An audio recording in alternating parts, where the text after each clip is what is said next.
I'm Wendy Abbott, and I'll be your host.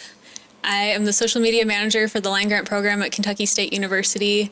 I hold a bachelor's degree in marketing and business administration, and I've worked in digital media since 2012 in various roles, everything from content marketing to community management, demand generation. I've been a jack of all trades, but social media is really my home and really what I'm the most passionate about. So I'm hoping I can share some of my experience with you today and that you can take some things away that you can use for your businesses and small farms. On a personal note, I've been a social media user since MySpace, so I've been using social media since the very, very beginning. Our agenda for today will go as follows. We'll start with the basics of social media. This I'll only briefly touch on. Then we'll go to decoding social media and some of the nuances that you might experience as you manage social media. Third, and probably most important, we'll talk about generating content. As I call it, feeding the social media beast. There's a never-ending need for content on social media. So I'll give you some ideas of how to get started and what to do when you're stuck on content. And then we'll move to tools that make your life easier. These are all things that I personally use to manage social media day in and day out. And they are all free or have free options with more paid features available. And then last, I'll leave you with some final words of wisdom. So to start, let's start with the basics. Social media is the ultimate equalizer. It gives a voice and a platform to anyone willing to engage. And these are some top platforms that we'll cover today, some more in depth than others. Facebook, of course, has 2.23 billion users. It's one of the largest and one that's been around the longest. I recommend you post 1 to 3 times a day there. It's really good for promoting especially events and building communities. And if you have a Facebook page, you can also build sub-communities for really specific topics. You can build Facebook groups. Instagram's not too far behind at 1 billion users. I recommend about 1 post a day there, and it's really good for visual branding and building connections. Twitter has 326 million users. You can post 10 plus times a day there. These are much shorter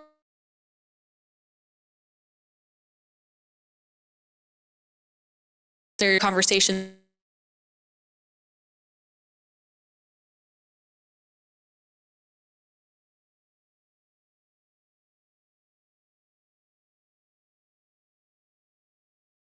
Really great if you have a website or a blog. Pinterest is a powerhouse at driving all the traffic to your site, so especially if you have a presence online, be sure to use Pinterest. LinkedIn has 590 million users. You can post 1 to 2 times a day there. It's kind of similar to Facebook. You don't want to overrun it with content. It's especially good for recruiting and posting thought leadership content. So if you're trying to find new employees or if you want to be a thought leader in your industry, this is where you want to be posting. YouTube has 1.9 billion users, and if you're posting 1 video a week, you're doing really good because video takes a lot longer to produce than some of these other types of content. And YouTube is a search engine unto itself. It's really good for attracting new customers, for posting how-to content. So as you're putting together your strategy for YouTube, consider search terms that people are going to be looking for and the type of content that your specific audience is going to be wanting. Which leads me to my next point. Who is your ideal customer? What are your goals and which platform fits your needs? Keep these questions in mind as we go throughout today's session because only you know the answers to these questions and you know what's going to work best for you. You don't have to be everywhere. Your customers are not going to be everywhere. So pick the platforms and the strategy that works for you. And there's a quote here, social media is here.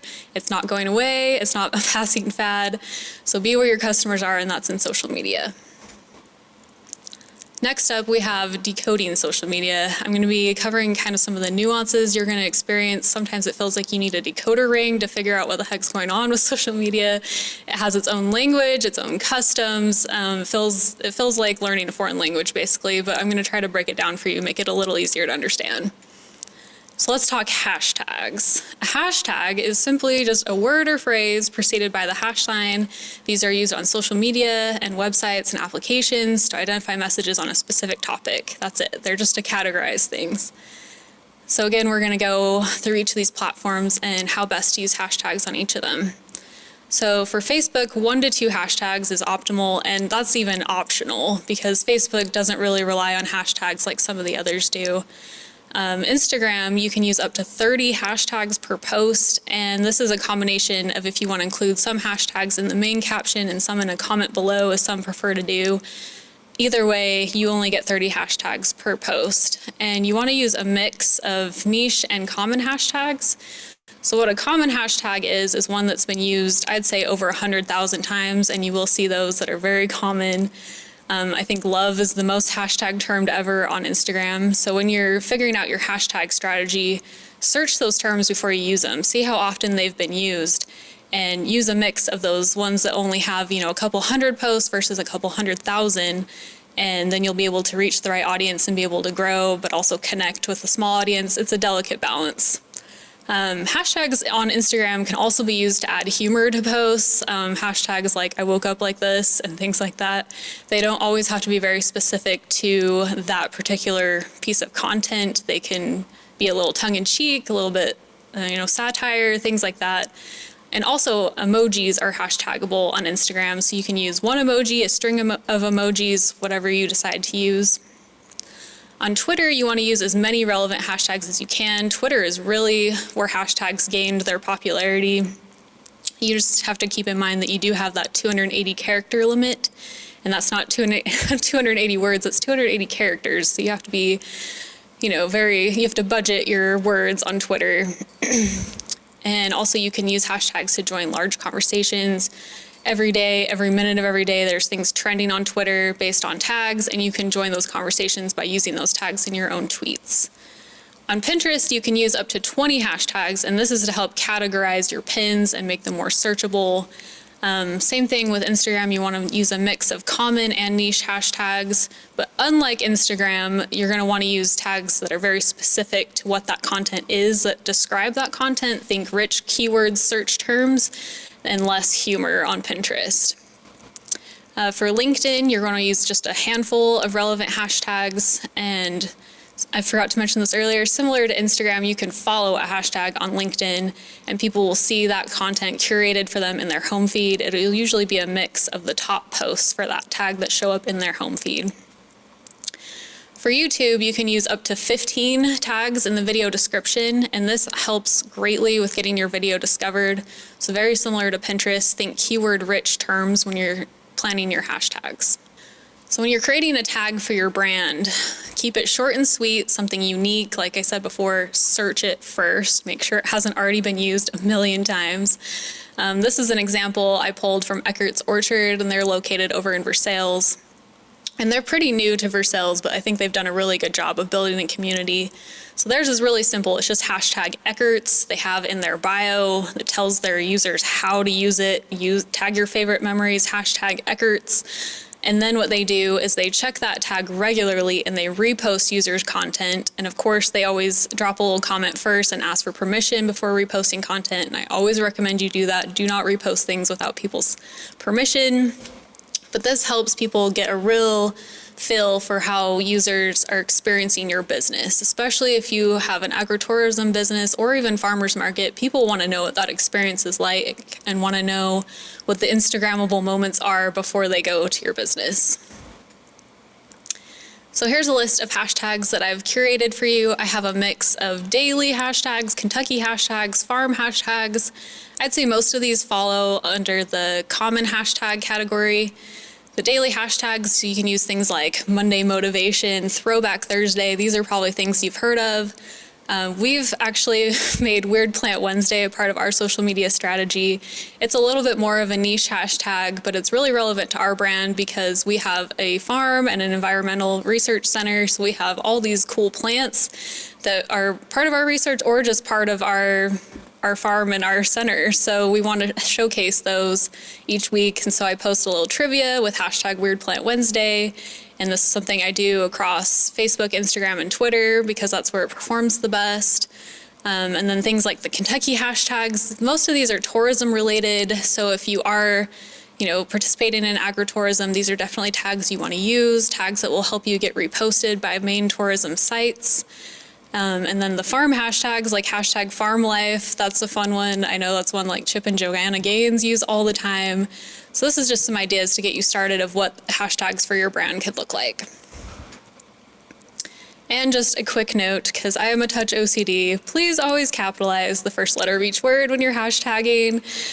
This will help your hashtags be more readable. It'll help avoid any confusion if you have letters running together that could spell a word that you didn't mean to spell out. Just please always capitalize the first letter of each word. So moving on, let's talk emojis. Emojis are small digital image or icons that are used to express an idea, emotion, etc. And I'm going to cover real quick 5 ways to integrate emojis into your strategy. So number 1, Emojify your products. Thankfully, the emoji developers have given us the gift of all these agriculture-themed emojis, everything from livestock to plants to even farmer emojis. So there's no reason not to emojify your products when you're talking about them on social media.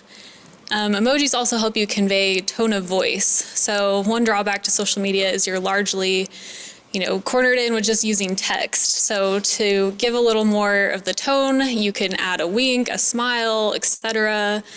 And also one way to use it is to emphasize part of your message. If you follow us, you might see me using the megaphone emoji, or there's like an alarm bell emoji. I use these sparingly and only for big announcements because you don't want to feel like you're crying wolf all the time. But if you do have a big announcement or something exciting, use an emoji to call attention to that. Of course, they're fun and playful and add a little more personality to your brand. And like I mentioned before, emojis are actually hashtagable on Instagram.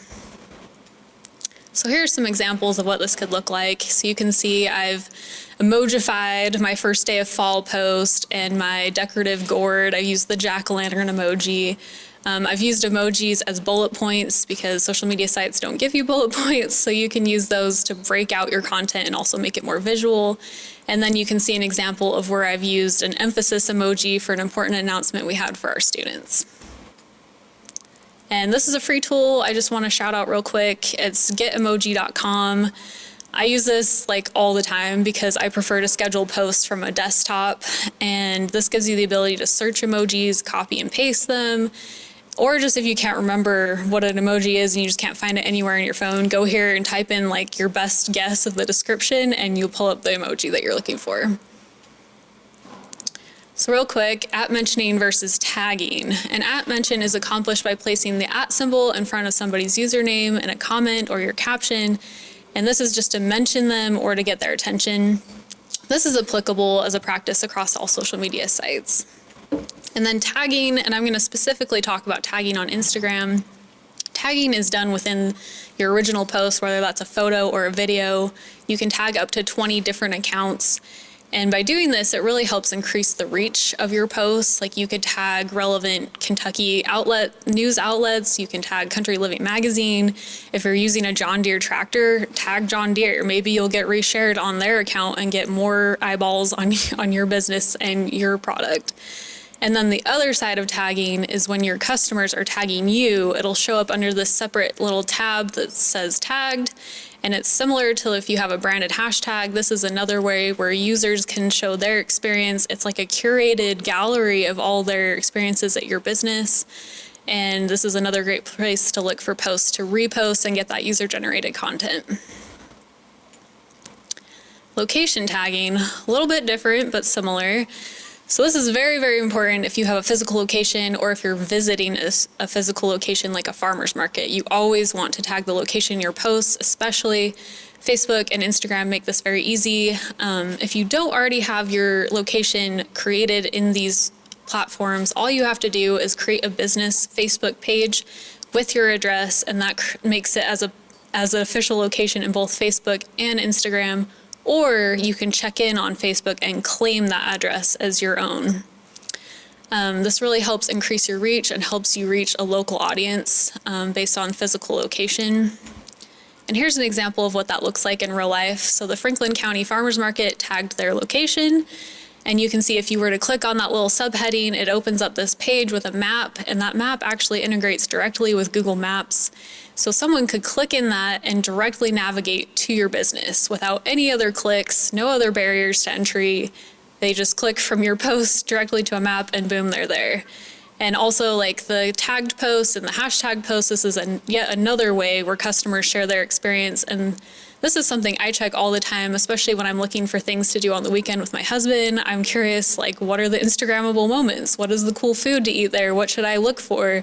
So these are things your customers are going to be looking at too. So they're very important for you to set that up so that it's an easy process for them as well.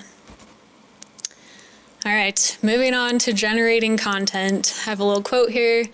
Being effective at social media, whether for business or personal use, means capturing people who have short attention spans.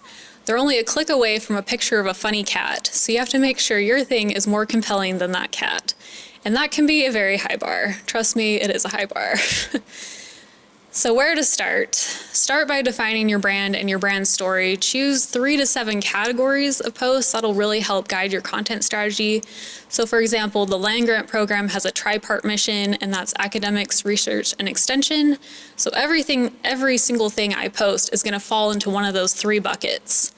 And then you need to define who your ideal customer is, have them in mind as you're creating content, use the kind of language they would use, etc. Another idea is to build a mood board to help you get like the aesthetic and look and feel of your brand. So you can do that either the old-fashioned way, cutting out magazine pictures, building a cork board, or I prefer to use Pinterest, and you can even make that a secret board. You can pin all the images and things that speak to what you want the feel of your brand to be and build that out first, and that'll help guide your content. And of course, stay true to your unique voice. If you're not prim and proper, then don't be prim and proper on social media. If you're one who likes to use fun, cute Southern sayings in everyday conversation, then by all means, do that on social media. People will fall in love with that. Of course, building a content calendar can help you decide where the holes are, where you need to be putting more emphasis. And I'll show you a free tool at the end of this that can help you build out a content calendar. And of course, as you're posting, always make sure to measure your results and then rinse and repeat with what's working. Each platform has its own analytics or insights depending on the platform, and you can tell right away what people are engaging with, look at that engagement rate, and what's doing really well, just keep doing that. So the 80-20 rule, this is not a hard and fast rule, but 80% of your social media posts should inform, educate, or entertain your audience, and only 20% should be directly promoting your business. This is a good rule of thumb. There are, of course, brands that it feels like all they do is 100% selling and you don't really know who they are. But I'd say especially for small business, you want to tell your story because that's what's going to really convert people to your brand. So we can't create good content if we don't know what good content looks like. So let's look at the anatomy of some good posts. So let's start with Facebook. You want to start with that attention-grabbing first sentence. You want something that's going to stop them in their scrolling tracks. You don't want them to scroll right past your post. Then you're going to have a brief explanation of what you want your audience to know. And then you're going to have your call to action or CTA. And those can be things like comment below, click the link, register event, etc. And if you get stuck on what CTAs to use, there are like thousands and thousands of ideas online or on Pinterest. You're going to include a link if that's applicable, and you can use a link shortener for a cleaner look. You can use something like Owly or Bitly or things like that. You want a high quality photo or video to go with your post. And like I said earlier, only 1 to 2 hashtags for Facebook. The anatomy of a good tweet is short and to the point. Again, you only have those 280 characters, so you want to get your message across as quickly as possible. And then get them to that call to action as soon as possible as well. Again, include a link, but note that a link will take 23 characters of your tweet regardless of how long your link is. So be sure to plan that when planning out your 280 characters. Of course, you can attach a high quality photo or video. This will not count against your 280 characters. You can attach up to 4 photos per tweet, and you can attach a video that's under 2 minutes and 20 seconds long. If it's longer than that, I suggest hosting it on YouTube and then posting a link to your video. Again, hashtags. Twitter is known for hashtags. Use all the tags that will fit in that short character count, and use @mentions to tag relevant accounts, and that might help you get more engagement or get retweeted on Twitter. The anatomy of a good Instagram post starts with your quality photo and video. This is a highly, highly visual site. That is what's going to lead first, and then caption comes second. So after that perfect Instagram-worthy picture, then you're going to follow up with an engaging, creative, funny, or informative caption. No pressure. Then again, you can have up to those 30 hashtags. You can @mention people. You can tag your photo. We talked about tagging strategy earlier. Of course, your location tag. And then a note on links. Links within Instagram posts are unfortunately not clickable, which is really annoying sometimes. However, Instagram does give you one link in the bio section of your profile. So you can use a tool like Link in Bio or Linktree to really maximize that one link you get. And I'll show you an example of that in just a minute. Instagram stories are the perfect place to tell your story, show behind the scenes content, ask questions, run polls, post event reminders, etc. It seems like they keep coming out with new story features every single day. These have a shelf life of 24 hours unless you add them to your highlights. And in that little example I have, the highlights are those little yellow bubbles, and they're there until I decide to unhighlight them. So a quick example. When I first started working here, I noticed people kept asking me, what is the land-grant program? And so I created basically a slideshow of what the land-grant program is. So that's something you could take away if you're out at a farmer's market or running your business and you notice you keep getting the same questions over and over. That's just an area where you need to tell your story better. So you could use Instagram stories to accomplish that. And then Instagram TV or IGTV, these are longer form videos. In the feed, you only get 60 seconds for videos, but on Instagram TV, you can have up to 10 minutes. So quite a bit longer, and that's even pretty long for social media to do up to a 10-minute video. You can choose to have these show up in your feed or just on the special IGTV tab. You can upload a quality thumbnail image to go with your picture, and you can actually upload Instagram TV from your desktop, so it makes adding all these things much, much simpler. The text that you see overlaid on the picture happened within Instagram, so that's not something you need to add, like in Photoshop or something when you're building out your graphics and your thumbnails. And then Instagram Reels is kind of a hybrid of Instagram TV and Stories. This was just released in August of this year. And these are short multi-clip videos that you edit on your phone. It's kind of Instagram's clapback to TikTok, if you will. And the cool thing about these is they have much more potential to go viral because Instagram has created a separate space in the Explore tab just for Reels. And where you might get a couple hundred views or something on your Instagram TV, you may get a couple thousand on your Reels. They have way more potential to get way more views, which could help bring more followers and customers. So some ideas to get you started on what to post about behind the scenes, events. There's no reason not to promote your events on social media, and use the Facebook event calendar as much as you can. Post how-to content. You don't have to give away your secret sauce, but if you have some how-tos that show the process and like all the love and care that you put into your products, that's a great thing to highlight on social media. Of course, you can post videos, standalone or a series. Interesting, beautiful photos with captions, or even fun facts if you get stuck. You can poll your audience, and you can do this in many different ways. You can add a poll to Instagram stories, or you can add them right within the home feed on Facebook or Twitter. Holiday posts, there's nationaldaycalendar.com and nationaltoday.com that have all the weird little funky holidays you've never heard of. For example, when I first started working here, I kept hearing about this mythical pawpaw fruit, and I had never had one because I'm from the Western United States. And once I figured out that pawpaws were such a big deal, I thought they had to have their own day. So I actually registered it with nationaldaycalendar.com. And I'm not saying you have to register your own holiday because it's kind of a long shot. They get thousands and thousands of submissions and only accept a few each year. But it's at least a place you could leverage holidays like that to promote your products and your brand. Recipes, especially if you're one that sells like produce or ingredients at a farmer's market, a recipe of how to use those ingredients could go a long way. You can create things like infographics, and if you get really stuck, there are 30-day social media challenges all over the internet, and especially Pinterest is a great place to find those. So tools to make your life easier. If the only tool you have is a hammer, it's hard to eat spaghetti. So you gotta have the right tools. Same goes for social media. So these are things, again, I use every single day. Most of these are free. You can pay for additional features, but at least to get you started, these are all free tools.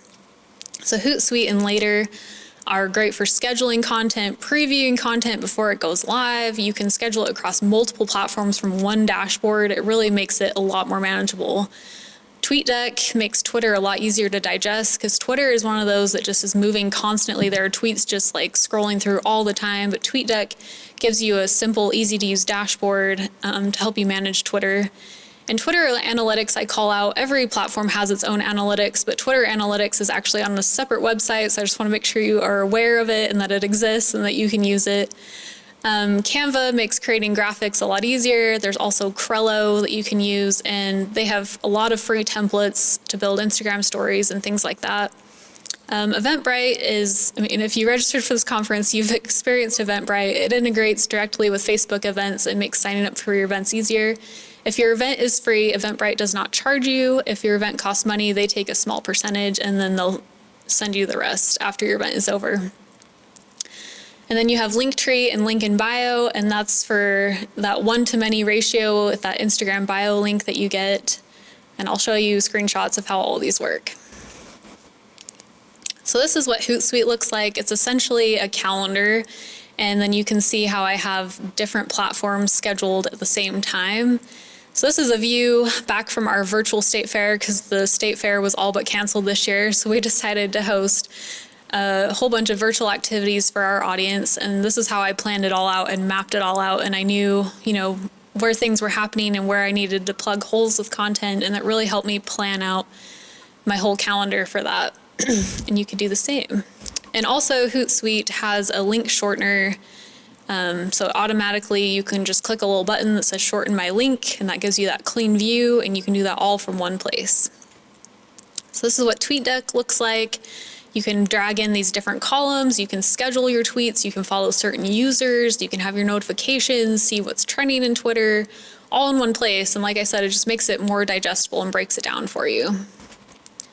And then this is a view of what Twitter analytics looks like. You can filter it by different dates and see how many impressions you're getting, how many retweets, and so on, and see which are your top performing tweets and what kind of content you should repeat. And then this is just a screenshot of the home screen of Canva. Like I said, you can create all kinds of things, Instagram stories, event flyers. I actually made this entire presentation in Canva, so you can do a lot with that. And then this is what Eventbrite looks like. It allows you to customize, date and time details. You can add custom fields for collecting information for people when they're signing up for your event. And then my favorite thing is that it integrates with a lot of sites, and especially Facebook. So this is what Linktree looks like. I have that one little Linktree /KYSU ag link in my bio, but then when you click on it, you'll see this whole menu of things. And I keep this updated really regularly. Anytime I have something new I need to link to, I'll go to Linktree and just add that link, give it a name. And then when I'm posting about it, I'll put in my caption, see link in bio, and then people know to go to the bio, click on it, and then they can get that information. So in addition to free tools, there's some resources I recommend to follow, and some of these are those same free tools, but they will also send you newsletters of ideas. So Hootsuite, they send me ideas all the time, and they have webinars and things like that. Later, same thing, and they're very, very good at sending me updates on new features on social media. So I always know how to use the latest and greatest of everything. There's socialmediaexaminer.com. And then there's sprout.com/insights, and that's the link to their blog. And then, of course, I've mentioned Pinterest many, many times, but Pinterest is a great resource for social media ideas.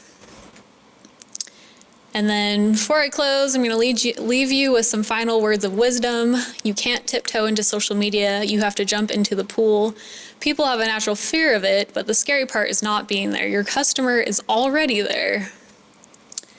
So here we go, final words of wisdom. Social media is always, always changing. You gotta be willing to adapt and roll with the punches. I recommend highly that you follow accounts that you think are doing a good job and try to emulate and learn from them. See if it's a type of content they're using, or if it's a certain time of day, a certain hashtag they're using. Just try to learn from the best, and then you'll get better yourself. And of course, as you come across these ideas, you can bookmark them either using Pinterest, or Instagram actually has a really great built-in bookmark tool that you can use. Pick a schedule that works for you. I know you guys are very, very busy people, so use a tool like Hootsuite and schedule out your posts in bulk when you have the time. Make it work for you. You don't have to be there every day. You just have to stick to somewhat of a consistent cadence so people know when to expect to hear from you. Of Of course, I've said this before, I'm going to say it again, be true to yourself, be authentic, don't be who you're not on social media. And the more you're you, the more people will respond to who you are. And don't be afraid to experiment. Try different things. Try posting at different times of day, different days of the week. Use different hashtags. Try putting a little bit of money behind your posts. Like even $10 could get you a couple thousand more impressions on some sites. So just try different things. You're basically a mad scientist now, so have fun with it. And last but not least, I would not be doing my job if I did not tell you to follow us at KYSU Ag. Follow us on Facebook, Instagram. And of course, if you have any questions, you can email me at wendy.abbott@kysu.edu.